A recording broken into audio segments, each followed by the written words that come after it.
Capítulo 13. Margem para imprevistos. A parte mais importante de ter um plano é ter um plano para quando o plano não estiver saindo de acordo com o plano. Alguns dos melhores exemplos de comportamento financeiro inteligente podem ser encontrados em lugares bem pouco prováveis. Os cassinos de Las Vegas, não entre todos os jogadores, é claro, mas um pequeno grupo de jogadores de blackjack que pratica a contagem de cartas pode ensinar às pessoas comuns algo muito importante sobre como administrar o dinheiro. A importância da margem para imprevistos. Os fundamentos da contagem de cartas no blackjack são simples. Ninguém tem como saber com certeza qual carta o croupier vai tirar. No entanto, ao manter um registro de quais cartas já entraram no jogo, você tem como determinar quais cartas ainda estão na pilha. Ao fazer isso, você tem como saber a probabilidade de uma determinada carta ser sacada pelo croupier. Enquanto jogador, você aposta mais quando a probabilidade de obter a carta que deseja está a seu favor, e menos quando está contra. A mecânica dessa estratégia não é importante aqui. O que importa é que um contador de cartas de blackjack sabe que está em um jogo de probabilidades, não de certezas. Em qualquer mão, em particular, eles sabem que tem uma boa chance de estarem certos, mas também que há uma chance razoável de estarem errados. Pode parecer estranho dizer isso de um apostador, mas a estratégia deles depende da humildade. Humildade em admitir que eles não sabem e que não tem como saber com certeza absoluta o que vai acontecer na próxima jogada. O sistema de contagem de cartas funciona porque faz com que as probabilidades pendam um pouco mais a favor do jogador do que da casa. Contudo, mesmo quando os números parecem estar a seu favor, se você apostar demais e errar, pode acabar perdendo tanto dinheiro que não haverá mais o suficiente para continuar na mesa. Em momento nenhum você terá um grau de certeza tão grande que lhe permita apostar todas as fichas. O mundo não é generoso assim com ninguém, pelo menos não de forma ininterrupta. É preciso haver uma margem para imprevistos. Você tem que ter um plano para quando o plano não estiver saindo de acordo com o plano. Kevin Lewis, um contador de cartas de sucesso que inspirou o livro Quebrando a Banca, adaptado para o cinema em 2008, escreveu a respeito dessa filosofia. Embora seja estatisticamente comprovado que a contagem de cartas funciona, ela não garante que você vai sair ganhando em todas as mãos, nem em todas as vezes que for ao cassino. Precisamos nos certificar de que temos dinheiro suficiente para atravessar eventuais marés de azar. Vamos supor que você tenha uma vantagem de aproximadamente 2% sobre o cassino. Isso significa que o cassino ainda vai sair ganhando em 49% das vezes. Portanto, é preciso ter dinheiro suficiente para resistir a todas as oscilações que vão contra você. Uma regra prática é que você deve ter pelo menos 100 unidades básicas. Supondo que você comece com $10.000, poderá jogar confortavelmente, tomando $100 como uma unidade. A história está repleta de boas ideias que foram levadas longe demais, o que faz com que sejam difíceis de distinguir das más ideias. A beleza da margem para imprevistos é que ela admite que a incerteza e a aleatoriedade e o acaso, entre aspas, o desconhecido, são parte integrante da vida. A única forma de lidar com eles é reduzindo a distância entre o que você acha que vai acontecer e o que é possível que aconteça, sem, no entanto, perder o poder da ação. Benjamin Graham ficou famoso por seu conceito de margem de segurança. Ele escreveu sobre isso de modo amplo e em detalhes matemáticos, mas meu resumo preferido da teoria dele, que ele mesmo citou em uma entrevista, é o seguinte: o objetivo da margem de segurança é fazer com que a previsão não seja necessária. Não tenho palavras para expressar o quão poderosa é uma declaração tão simples como essa. A margem de segurança, um outro nome para a margem para imprevistos, é a única forma eficaz de navegar com segurança em um universo governado pela probabilidade e não pela certeza. E quase tudo relacionado ao dinheiro está dentro desse universo. Fazer previsões precisas é difícil. Isso é algo óbvio para o contador de cartas, porque ninguém tem como saber onde está uma determinada carta em uma pilha que foi embaralhada. Mas é menos óbvio para aqueles que perguntam qual será o retorno médio anual do mercado de ações nos próximos 10 anos ou quando vou poder me aposentar.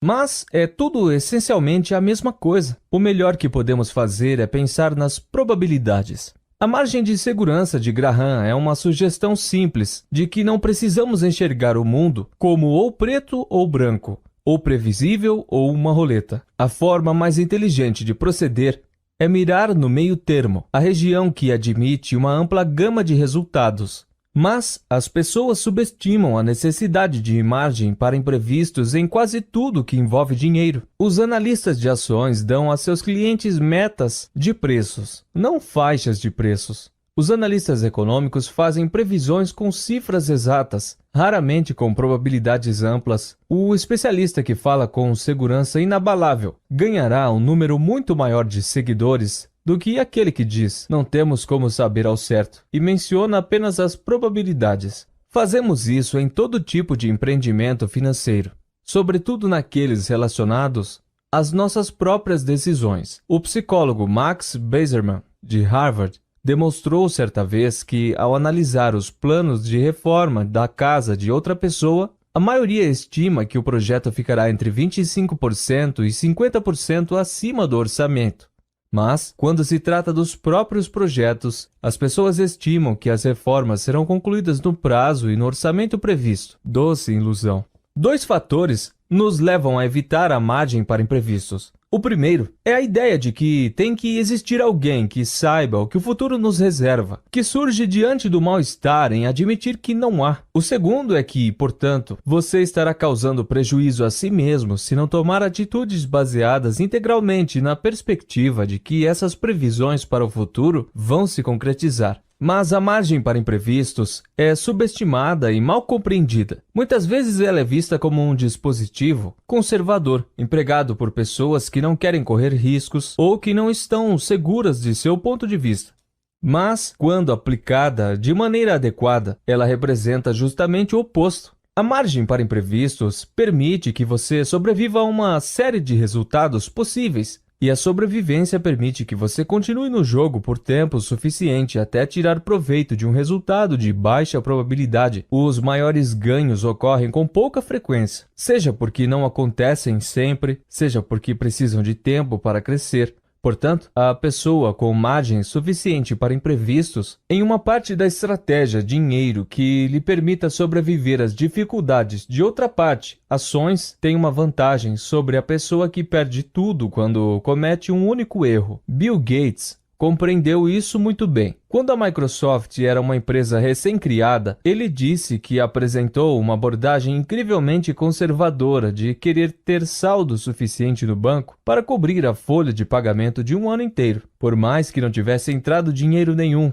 Warren Buffett expressou uma ideia semelhante quando disse aos acionistas da Berkshire Hathaway, em 2008, "Prometi a vocês, às agências de classificação de risco e a mim mesmo, sempre administrar o Berkshire com bem mais dinheiro do que o suficiente. Se eu tivesse que escolher, não trocaria uma única noite de sono pela chance de aumentar meus lucros." Existem algumas questões específicas que deveriam fazer os investidores pensarem na margem para imprevistos. Uma delas é a volatilidade. Você é capaz de sobreviver a uma desvalorização de 30% nos seus ativos? Na planilha, talvez sim, em termos de pagar suas contas e manter o fluxo de caixa positivo. Mas, e em termos psicológicos? É fácil subestimar o que uma desvalorização de 30% pode fazer ao seu emocional. Sua confiança pode sofrer um abalo justamente em um pico de oportunidade. Você, ou o seu cônjuge, pode decidir que é hora de um novo plano ou uma nova carreira. Conheço vários investidores que desistiram depois de sofrerem perdas porque estavam exaustos, fisicamente exaustos. Planilhas são boas para nos dizer se a conta fecha ou não, mas não são boas em predizer como você se sentirá quando for colocar seus filhos para dormir e a sua cabeça não parar de se questionar se suas decisões de investimento foram equivocadas e talvez prejudiciais para o futuro deles. A lacuna entre aquilo que você é capaz de sobreviver em termos técnicos e aquilo que é psicologicamente suportável é uma manifestação da margem para imprevistos muitas vezes deixada de lado. Outras são os planos para a aposentadoria. Podemos analisar o passado e constatar, por exemplo, que o mercado de ações dos Estados Unidos tem oferecido um retorno médio anual de 6,8%, descontada a inflação, desde a década de 1870. É razoável usar isso para fazer uma estimativa do que esperar da sua própria carteira de investimentos. Ao juntar dinheiro para a aposentadoria, você pode usar essa expectativa de retorno para determinar a quantia que precisa economizar todo mês para chegar ao valor desejado. Mas, e se os retornos futuros forem menores? Ou se a história de longo prazo for uma boa estimativa para o futuro de longo prazo, mas sua data planejada de aposentadoria acabar caindo no meio de uma baixa brutal do mercado, como em 2009, e se uma queda do mercado fizer você se assustar e vender tudo, perdendo uma alta que viria depois, de forma que seu lucro, na prática, acaba sendo menor do que a média do mercado? E se você precisar dispor do dinheiro da poupança aos 30 anos para pagar por uma despesa médica? A resposta para essas perguntas é: você não vai mais poder se aposentar como queria, o que tende a um desastre. A solução é simples. Leve em consideração a margem para imprevistos ao estimar seus retornos futuros. Isso é mais uma arte do que uma ciência. Para os meus próprios investimentos, que descrevo em mais detalhes no capítulo 20, estimo que os meus retornos financeiros serão 1/3 menores do que a média histórica. Portanto, economizo mais do que economizaria se eu presumisse que o futuro será parecido com o passado. É minha margem de segurança. Pode ser que o futuro se mostre pior do que 1/3 a menos do que no passado, mas nenhuma margem de segurança oferece garantia absoluta. 1/3 de proteção é o suficiente para que eu possa dormir em paz. E se o futuro se provar parecido com o passado, terei uma ótima surpresa. A melhor forma de alcançar a felicidade é mirar baixo, disse Charlie Munger. Maravilhoso! Um importante primo da margem para imprevistos é o que chamo de viés de otimismo na relação com o risco, ou síndrome de as estatísticas são favoráveis na roleta russa. Apegar-se às probabilidades positivas, mesmo quando o lado negativo não é aceitável, sob hipótese alguma. Nassim Nicholas Taleb disse: você pode ser capaz de amar o risco e, ao mesmo tempo, ser totalmente avesso à falência, e de fato, é recomendado ser assim. O conceito central aqui é que é preciso assumir riscos para progredir, mas nenhum risco capaz de levá-lo à falência vale a pena. A probabilidade está a seu favor na roleta russa, mas o lado negativo não compensa o potencial positivo. Não há margem de segurança capaz de compensar esse risco.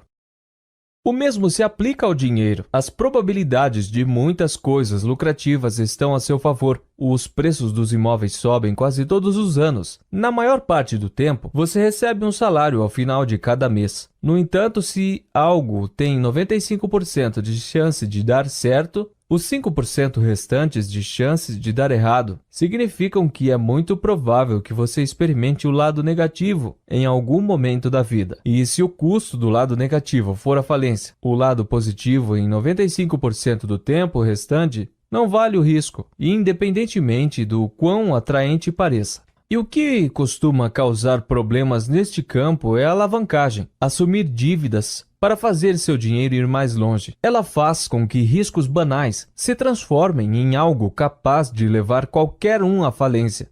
O perigo é que, a maioria das vezes, o otimismo racional mascara as probabilidades de falência. O resultado é que subestimamos sistematicamente o risco. O preço dos imóveis caiu 30% na última década. Algumas empresas não honraram suas dívidas.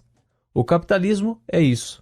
Coisas assim acontecem, mas aqueles com alta alavancagem sofreram um duplo revés. Não apenas faliram, como perderam a chance de estar no jogo no momento em que as oportunidades estiverem melhores. Um proprietário falido em 2009 não teve a chance de aproveitar as taxas de hipotecas mais baratas em 2010. O Lehman Brothers não teve chance de investir em dívidas baratas em 2009. Já estava acabado. Para contornar isso, penso em meu próprio dinheiro como um alter. Em uma ponta corro riscos, na outra fico apavorado. Isso não é incoerência, ainda que a psicologia financeira o leve a acreditar que seja. Quero apenas me certificar de que posso permanecer de pé tempo suficiente para que meus riscos sejam compensados. É preciso sobreviver para ter sucesso.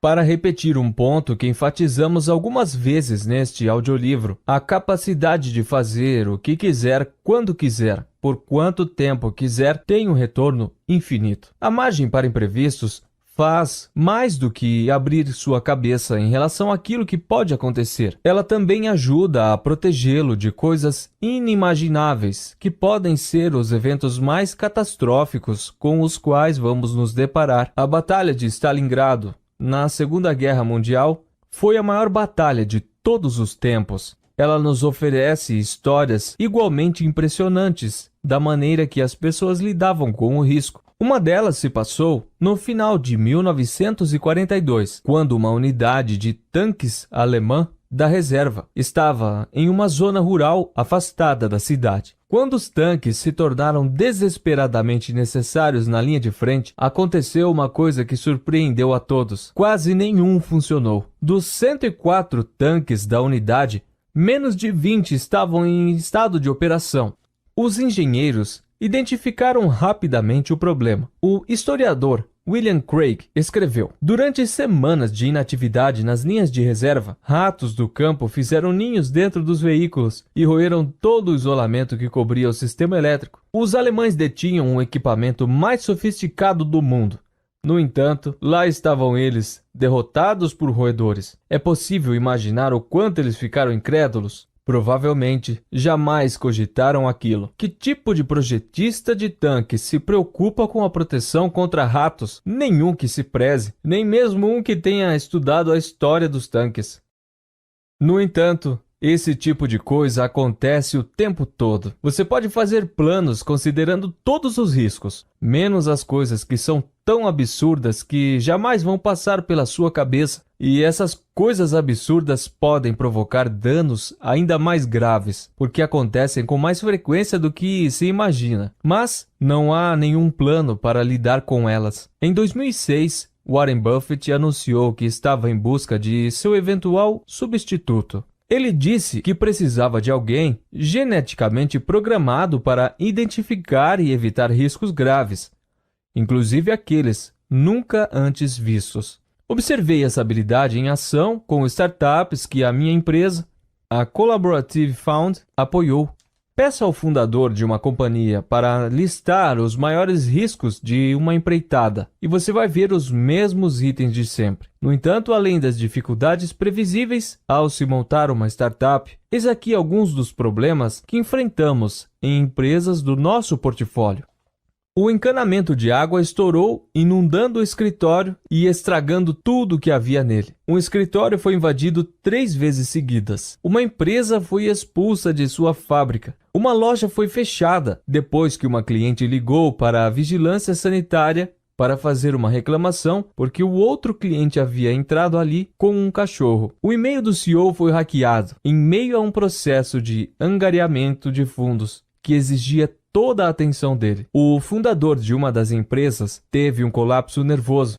Vários desses eventos foram cruciais para o futuro das respectivas empresas, mas nenhum deles era previsível, porque nada parecido havia acontecido anteriormente com os CEOs que tiveram que lidar com esses problemas, nem com qualquer pessoa que eles conheciam, inclusive. Era um território desconhecido. Evitar riscos desconhecidos assim é, quase que por definição, impossível. Você não tem como se preparar para aquilo que não pode imaginar. Se há uma forma de se proteger contra os danos que eles provocam, é evitar os pontos únicos de falha. Uma regra válida para muitas coisas na vida é que tudo que pode quebrar um dia vai acabar quebrando.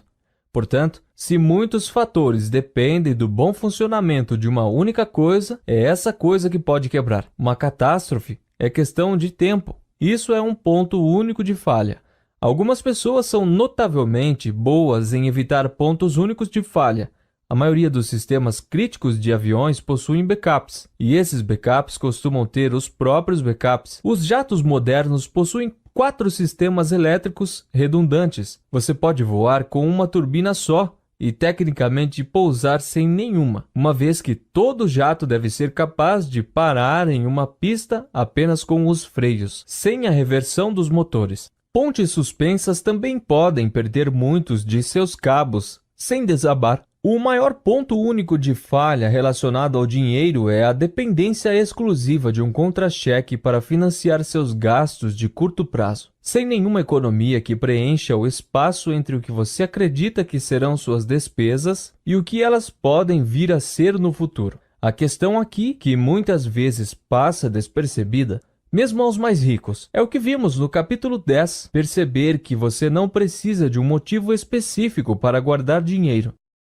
Não tem problema nenhum economizar para comprar um carro ou uma casa, ou para se aposentar, mas é igualmente importante guardar dinheiro para coisas que você não tem como prever ou mesmo compreender. O equivalente financeiro aos ratos do campo. Prever como você vai usar as suas economias pressupõe que você vive em um mundo no qual se sabe exatamente quais serão suas despesas no futuro, algo que ninguém sabe. Eu economizo muito e não faço ideia de como vou usar esse dinheiro no futuro. Poucos planejamentos financeiros que se prepararam apenas para os riscos conhecidos têm margem de segurança suficiente para se sustentarem no mundo real.